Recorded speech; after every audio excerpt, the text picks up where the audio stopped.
그런 마음으로 무엇이든 임하게 되면 무엇이 쌓이느냐? 바로 이라는 것이 저절로 생겨나게 되는 겁니다.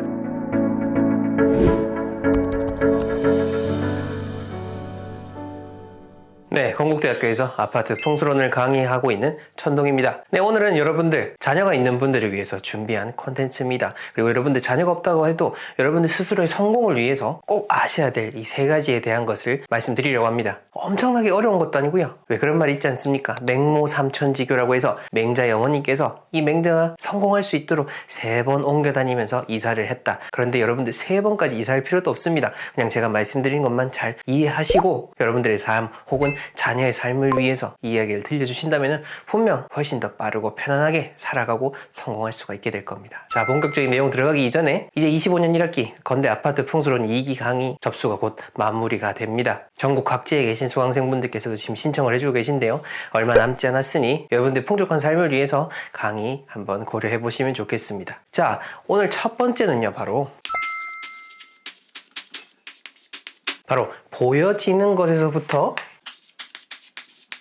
자유로워져야 된다라는 겁니다. 자, 오늘 지금 제가 들려드린 이야기는 제가 직접 또 삶에 대입을 했고 또 그를 통해서 무일푼으로 직장에 나와가지고 단기간에 아주 빠르게 성장할 수 있었던 그 제 삶의 노하우이기도 하니까요. 신뢰를 가지고 들어주시면 됩니다. 보여지는 것에서부터 자유로울 수 있도록 교육이 되어야 되고 또 우리가 그렇게 생각을 해야 된다라는 거죠. 여러분들의 삶을 한번 들여다보십시오. 여러분들은 보여지는 삶을 위해서 얼마나 많은 노력과 그런 자본을 투입하고 있는지 말이죠. 그중 가장 대표적으로 뭐가 있죠? 바로 집이죠. 많은 분들 그렇게 얘기하시지 않습니까? 이 집은 내게 아니라 은행 거다 라고 하시면서 항상 나에게 들어오는 월 고정 수입의 대부분을 다 그 집과 관련된 돈으로 나가게 되는 거죠. 이거와 더해서 우리 한국인들 각종 뭐 옷이든 가방이든 뭐 다른 모든 것들 다 이런 소비에 대한 것들을 보게 되면은 전부 다 보여지는 것을 위해서 항상 플러스 알파로 돈을 쓰게 된다라는 겁니다. 집도 마찬가지인 거죠. 어떤 내가 편안하고 그리고 뭐 학군을 위해서 그리고 더 좋은 직장을 위해서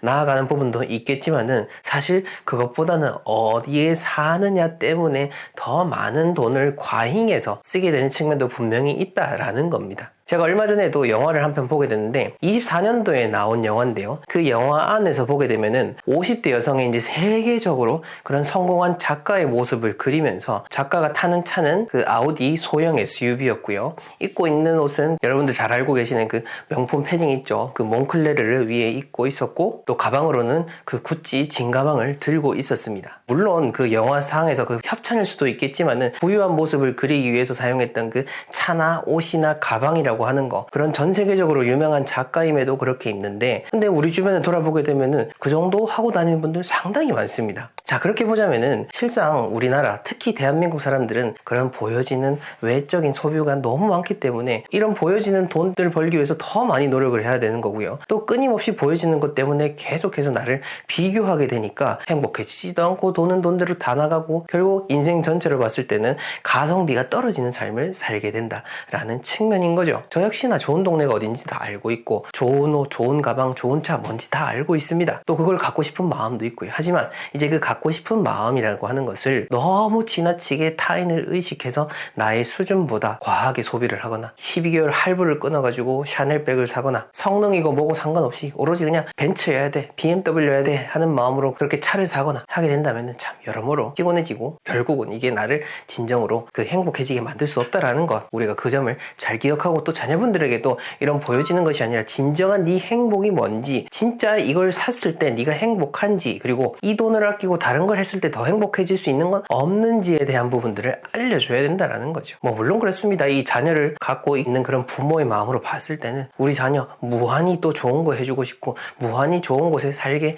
해주고 싶겠죠. 하지만 그것 때문에 너무너무 계속해서 위만 바라보면서 지금의 것은 돌아보지 못하는 그런 삶을 살도록 만들게 되면은 결국 자녀도 불행해지고 부모도 불행해지고 다 같이 항상 부족함에 허덕이면서 불행 속에서 살게 된다라는 점 그 점을 말씀드리고 드리고 싶습니다. 그리고 이 보여지는 것은 직업의 측면으로도 볼 수 있죠. 저의 상황을 예로 들어보겠습니다. 저 같은 경우에도 나름 좋은 대학에 나가지고 전문직의 뜻을 품고 참 오랫동안 그런 수험 생활을 유지하긴 했습니다만은 이 풍수라는 것이 결국에는 더 가치가 있고 진정으로 평생토록 공부를 해야 되고 많은 사람들이 알아야 되는 깊은 지혜를 담고 있음을 제가 알게 되면서부터 이제 이것을 연구하고 본격적으로 많은 분들에게 알리고자 하는 그런 뜻을 내게 된 거죠. 그런데 말이죠, 제가 남들에게 보여지는 그런 시선을 생각했다라고 한다면은 지금 이렇게 풍수를 이야기하기가 정말 어려웠을 겁니다. 여러분들도 여러분들의 삶을 잘 내게 하기 위해서 제 얘기는 듣고 있겠지만은 실상 여러분들의 자녀가 뭔가 풍수를 공부하고 다음에 집에 가게 되고 남의 묘자리를 봐주러 가게 된다라고 하면은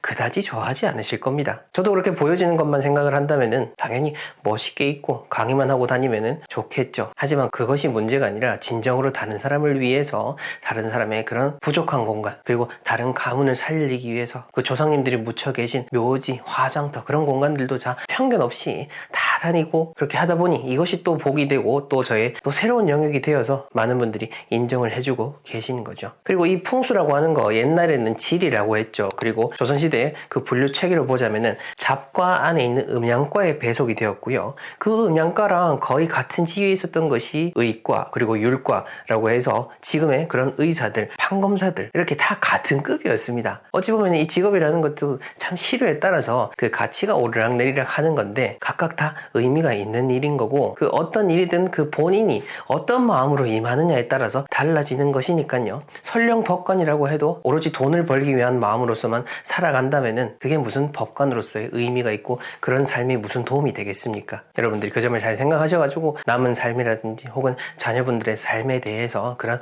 방향을 잘 잡아주시면 좋을 것 같습니다. 자, 그 다음 두 번째로는요.